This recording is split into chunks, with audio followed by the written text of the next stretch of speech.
Exercise 7.2 का class 10th का question number 5th है। इससे पहले क्वेश्चन नंबर 4th कर लिया था।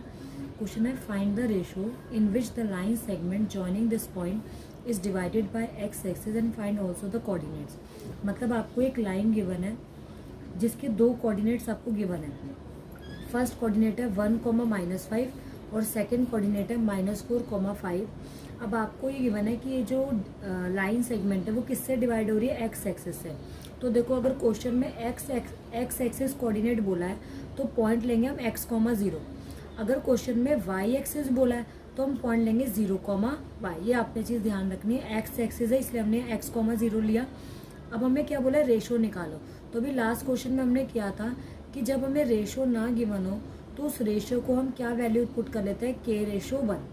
तो k/1 हमारा हो गया m1 m2।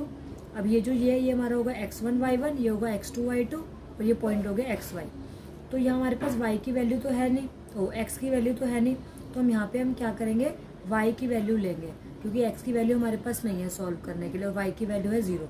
तो y का फॉर्मूला लगा लेते हैं m1 y2 y1 m2 upon में m1 plus m2। Value put कर लेते हैं। y की वैल्यू हमारी कितनी थी, 0। अब हमने यहाँ x का फॉर्मूला क्यों नहीं लगाया, क्योंकि x की वैल्यू नहीं थी हमारे पास, इस वजह से। तो y की वैल्यू हमारे पास क्या है, 0। m1 की वैल्यू क्या है, k।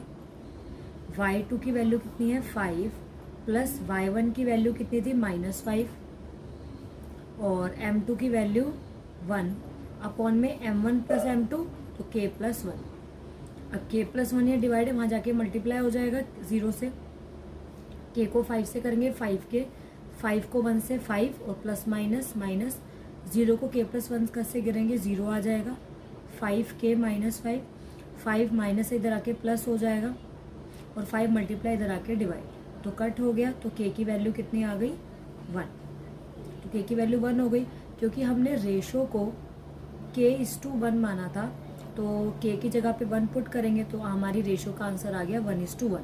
बट क्वेश्चन में रेशो के साथ साथ हमें क्या बोला था, कोऑर्डिनेट्स निकालो।